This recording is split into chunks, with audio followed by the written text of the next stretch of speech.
다 함께 사도신경으로 신앙 고백드립니다.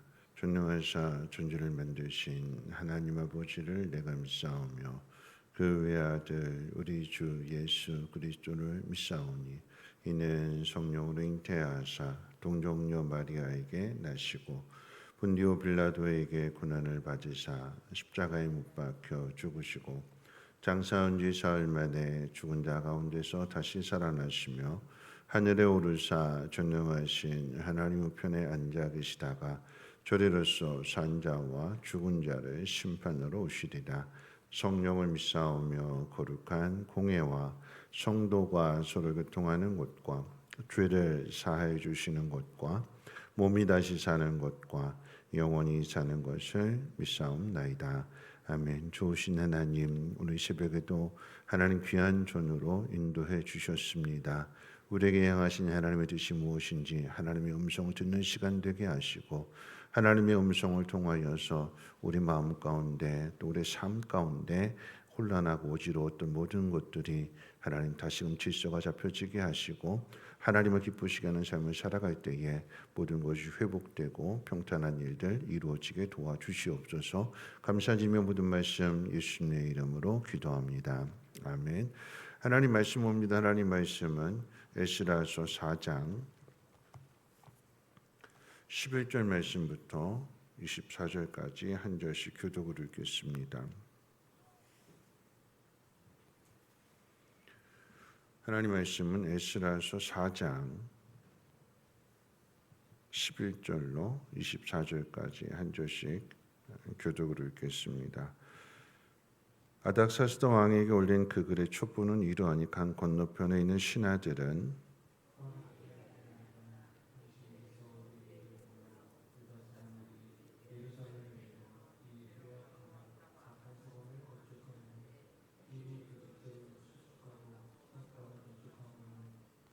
이제 왕은 아시옵소서. 만일 이 성읍을 건축하고 그 성곽을 완공하면 저 무리가 다시는 조공과 관세와 통행세를 바치지 아니하리니 결국 왕들에게 손해가 되리이다.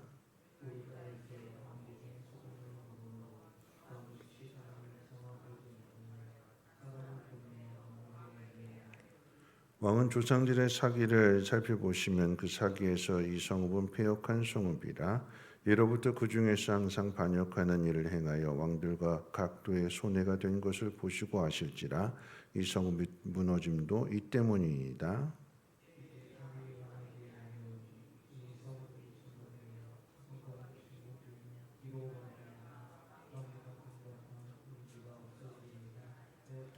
왕이 방백 르훔과 서기관 심세와 사마리아에 거주하는 그들 동관들과 강 건너편 다른 땅 백성에게 조서를 내리니 일렀으되 너희는 평안할지어다. 명령하여 살펴보니 과연 이 성읍이 예로부터 왕들을 거역하며 그 중에서 항상 패역하고 반역하는 일을 행하였으며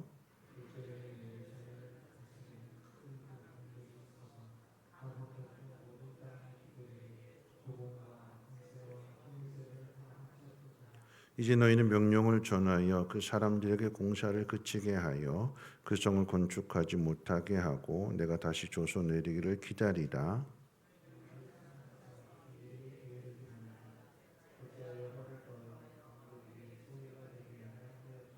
아닥사스다 왕의 조서 초본이 르훔과 서기관 심세와 그의 동료 앞에서 낭독되매 그들의 예루살렘으로 급히 가서 유다 사람들을 보고 권력을 억제하여 그 공사를 그치게 하니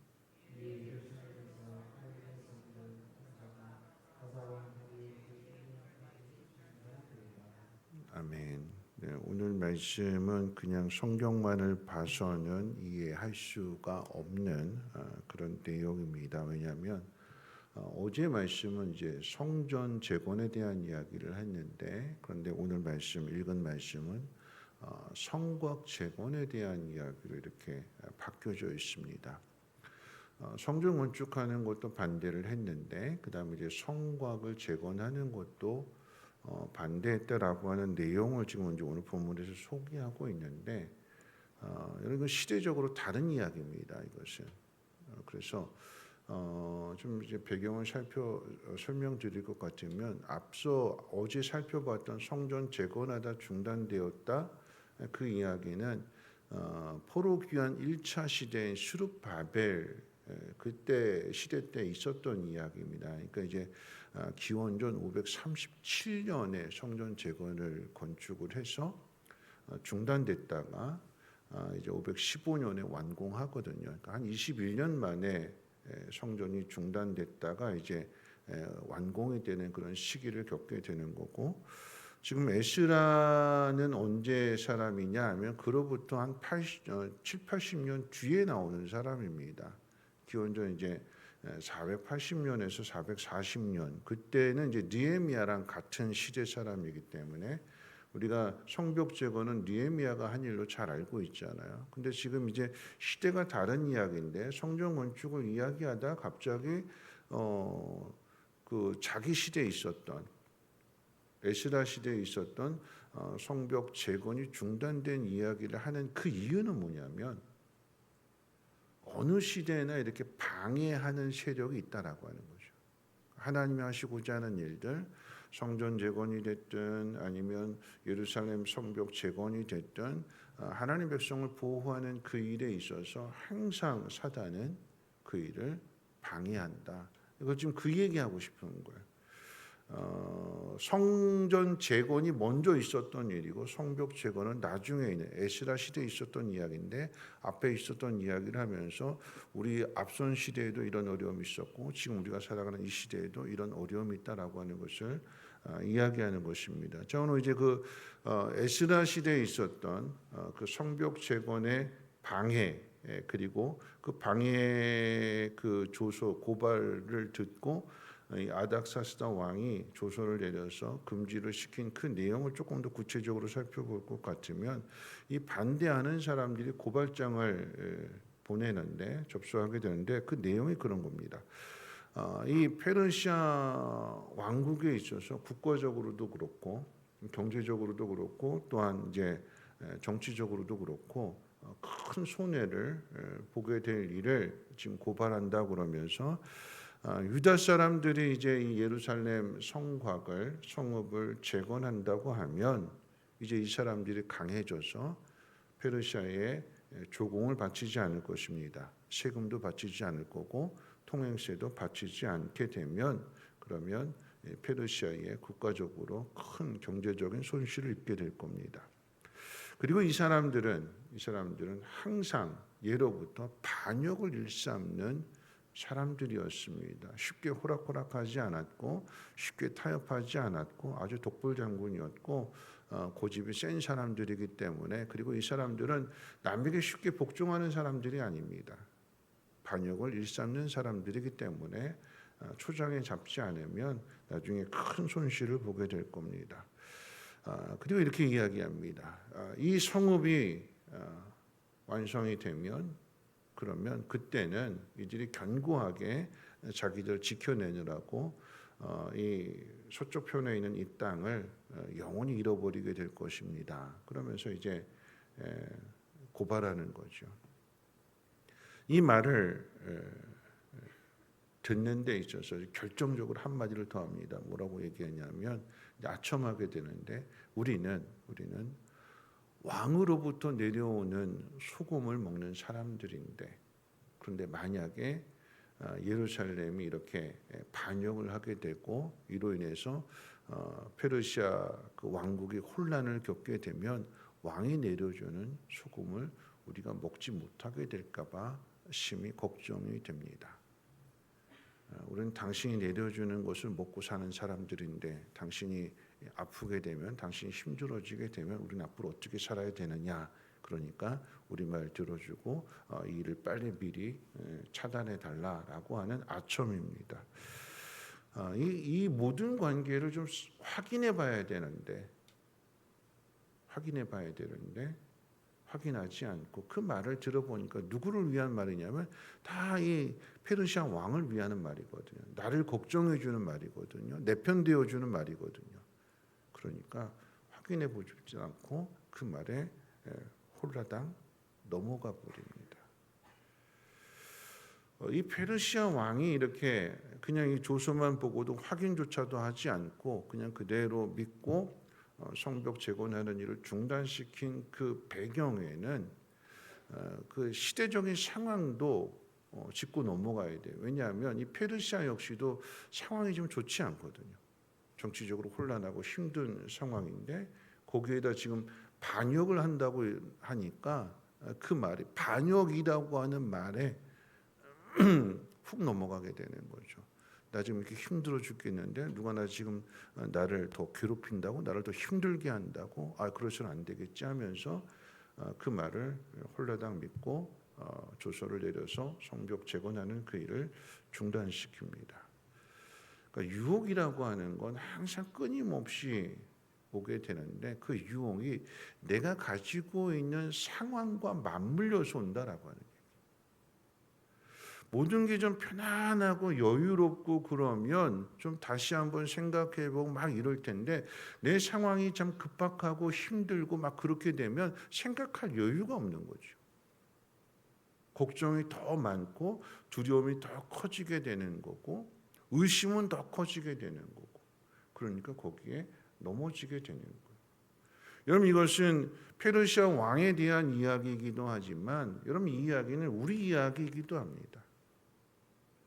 예수 안 믿는 사람들이 이렇게 쉽게 넘어가기도 하지만 여러분 중요한 것은 예수 믿는 사람도 이런 과정을 통해서 쉽게 넘어가게 됩니다. 여러분 이 상황을 우리 상황으로 이야기한다면 오늘 이제 성전 그 공사가 중단되어졌던 그 앞섰던 일들을 이야기하는 거잖아요. 성벽 재건도 마찬가지겠지만 왜 시작한 일을 중간에 멈추게 해야 될까요? 성전으로 이야기한다면 에스라가 지금 이제 성전 재건에 대한 이야기를 계속하고 있으니까 원 이야기는 성전 이야기니까 그래서 오늘 24절 마지막 절에 보니까 다시 성전 얘기로 돌아오는 거잖아요. 그러니까 성전을 왜 건축하다 왜 중단됐냐면 상황 때문에 그래요. 어떤 상황이요? 처음에는 믿음 가지고 시작했어요. 어제도 말씀드렸습니다만 돌아와서 하나님 기뻐하시는 일을 하게 되면 하나님께서 나라도 다시 되찾게 해주시겠지.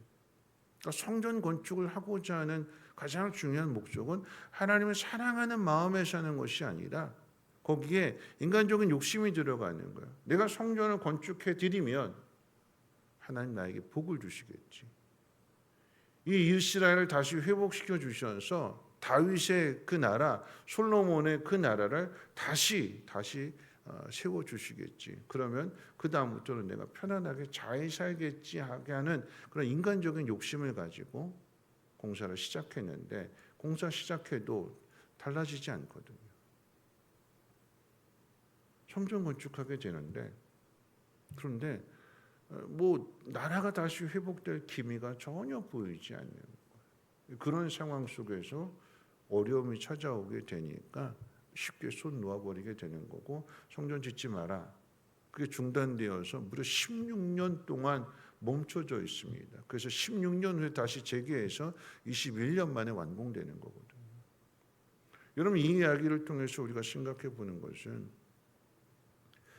우리 마음속에 교회 일이 됐든 하나님을 위해서 하는 일이 됐든 어떤 일이 됐든지 간에 그 중심이 뭐냐라고 하는 거예요. 복받기 위해서. 아니면 내가 힘든 문제, 힘든 상황 가운데 있는데 그걸 해결하기 위해서 그래서 열심을 내려고 한다면 상황이 힘들어지게 되고 반대 부딪히게 되면 쉽게 손 놓는다라고 하는 이야기입니다. 마음의 중심이 어디서부터 와야 되냐면 하나님을 사랑하는 마음 그리고 하나님을 기쁘시게 하는 것이 우리의 삶의 우리의 신앙의 가장 우선적인 이유가 되어야 되는 거예요. 여러분 이 이야기를 한번 보십시오. 성전을 건축한 정말 열심을 가지고 한번 해보겠다고 시작된 일들이 반대 부딪히게 되니까 멈춰요. 근데 그 멈춘 일은 어떻게 다시 시작되냐면 하나님께서 학개 선지자를 통해서 책망하시잖아요. 야 너희가 정말 힘들다라고 하면 먹고 사는 게 힘들다라고 하면 그러면 산에 가서 나무라도 해서 성전 지어봐라. 돈이 없고 재료가 없고, 그 돈이 없고 재료가 없는 이유는 뭐냐면 다 자기 집 짓는데 먼저 하나님의 성전 짓다가 하나님의 성전은 뒤로 하고 자기 집 세우는 일에 더 열심히 냈고, 먹고 사는 일에 더 열심히 냈고, 그런 이스라엘 백성들은 하나님이 학개 선지자를 보내셔서 책망하십니다. 너희들이 정말 마음이 있다면, 나를 생각한다라고 하면 산에 가서 나무라도, 내가 백향목 바라지 않는다, 난 너희들의 마음을 바란다. 성전이 백향목으로 지어지고 뭐 금으로 쫙 입혀져 그래야 안 무너질까요? 아니잖아요. 그냥 산에 가서 그냥 아무런 나무 가장 볼품 없는 나무, 뭐 아카시아 나무가 됐든 그런 나무 갖다 짓는다고 그러면 쉽게 무너질까요? 무엇으로 지었느냐라고 하는 게 중요한 것이 아니라 어떤 마음으로 지었느냐라고 하는 게 중요한 거죠. 하나님을 예배하는 성전이 어떻게 지어졌느냐가 중요한 것이 아니라 하나님을 예배하는 사람의 마음이 어떤 마음이냐. 이스라엘이 무너지고 망하게 된 이유는 하나님에게서 그 마음이 떠났기 때문에 망한 거지, 무기가 없어서 성전이 없어서가 아니다라고 하는 거죠. 우리에게 필요한 것은 뭐죠? 결국 이 이야기는 못한다, 그 중단되었던 그 일들이 다시 마음을 다잡고 말씀하신 대로 산에 가서 나무라도 해다 한번 지어보자, 그렇게 시작하게 될 때에 그게 완공되는 거죠. 안 하면 안 한 상태로 그냥 쭉 흘러가는 거예요. 하나님이 성전 건축하는 일을 16년 동안 하나님도 침묵하셨어요. 그래 어떻게 하나 한번 보자. 안 하거든요. 우리가 이렇게 오랫동안 방치된 채로 이렇게 터만 쌓아놓고 이렇게 볼품없는 모습으로, 흉한 모습으로 이렇게 내버려 보는 사람마다 그게 마음에 좀 걸려서 이게 다시 하자 이렇게 해야 되는데, 그냥 보는 그대로 그냥 그렇게 살아가는 거예요. 무뎌지게 되고 그 다음은 잊혀지게 되고, 그 상태에서 하나님께서 학개 선지자를 통해서 다시 시작하게 하시는 거잖아요. 하나님 복을 주셔서 한 일이 아니라, 하나님 모든 상황을 다 해결해 주셔서 편안한 상태에서 하는 것이 아니라, 상황은 똑같이 힘들고 어려운 가운데 그래 다시 한번 해보자, 하나님 말씀해 주시니까 그 말씀에 대한 순종을 통해서 성전은 다시 재건되어지는 일입니다.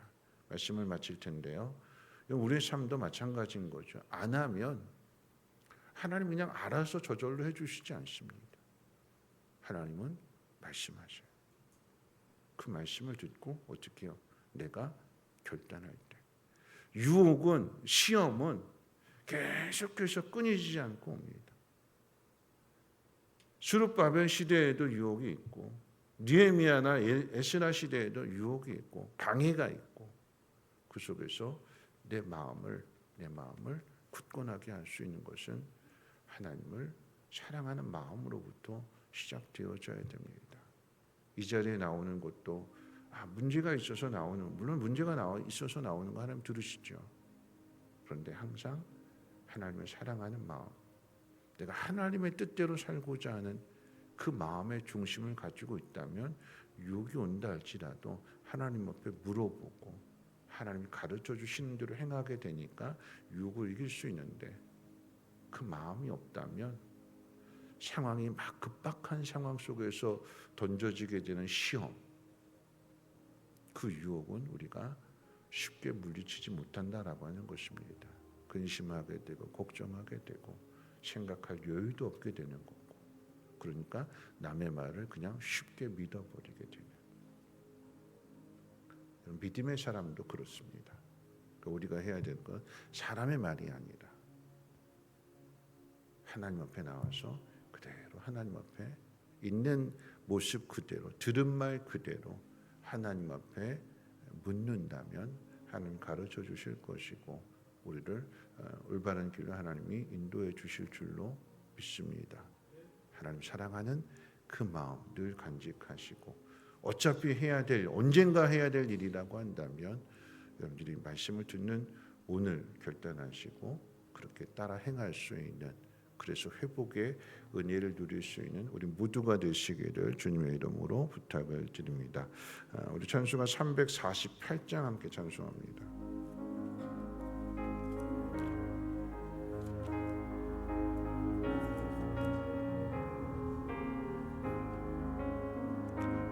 마귀들과 싸울지라 죄악 본승 형제여 담대하게 싸울지라 적이 악한 적병과 심판날과 멸망의 날 내가 서 있는 눈앞에 곧 다가오리라.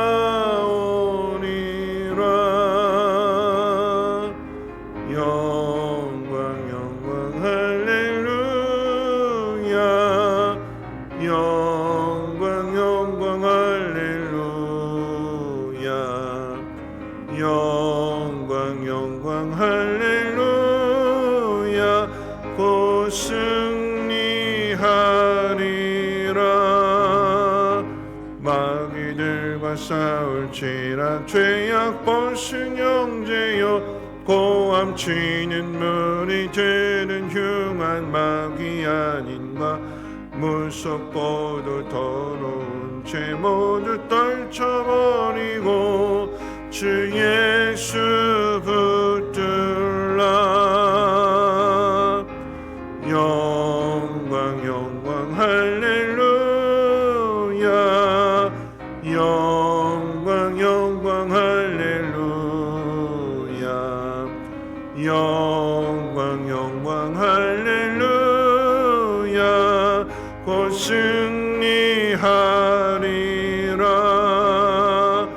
마귀들과 싸울지라 죄악 본승 형제여 그 주 예수 그리스도 크신 팔을 벌리고 너를 도와주시려고 서서 기리시니 너서 나오라.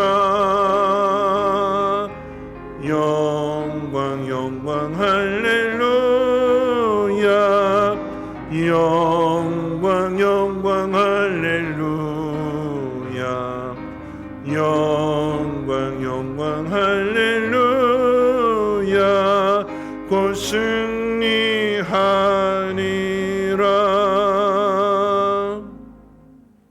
우리 말씀 생각하면서 함께 기도하겠습니다. 성전 건축은 이익을 위해서 하는 것이 아니라 하나님을 사랑하는 마음에서부터 시작해야 되는 것이고, 봉사도 마찬가지인 거죠. 이익을 위해서가 아니라 내가 이거 하면 하나님 복 주시겠지 하는 것이 아니라 하나님을 사랑하는 마음에서부터 그 일이 시작될 때에 하나님 그 모든 것들을 책임져 주시는 거죠. 이익이 우선이 된다면 힘들고 어려운 일이 생기게 될 때, 또 상황이 힘든 상황 속에서의 마귀의 유혹과 시험이 오게 될 때에 우리가 쉽게 넘어지게 되는 것입니다. 오늘 이 시간에 우리가 함께 기도해야 될 것은, 하나님 내 마음 무너지지 않게 하시고 다급한 상황이 있다 할지라도 하나님 있는 믿음 안에서의 고요함과 평안함, 분별력과 지혜를 더하여 주시고, 쉽게 판단하지 않고 하나님 앞에 물어봄으로 인하여서, 또 하나님 앞에 기도함으로 인하여서 하나님의 지혜의 말씀을 듣고 그대로 행할 수 있는 우리의 믿음 되게 하옵소서. 중단되었던 것들이 어차피 나중에 가서 해야 될 일이라고 한다면 방황하지 않고 속히 결단함으로 인하여서 하나님의 영광을 볼 수 있는 그런 믿음의 삶이 되게 해달라고 우리 함께 통성으로 하나님 앞에 기도합니다. 사랑 많으신 하나님 아버지 감사합니다. 오늘도 하나님 말씀을 듣습니다. 하나님, 우리에게 주어진 모든 상황들, 하나님, 사단은 계속해서 우리를 넘어지게 하고 또 하나님이 하시고자 하는 그 일들을 가로막고 방해하려고 합니다. 사단의 유혹에, 사단의 말에 넘어지는 것이 아니라 하나님 그 사단의 말을 예수님처럼 하나님 말씀으로 물리칠 수 있는 지혜의 사람들 되어지게 도와주시옵소서.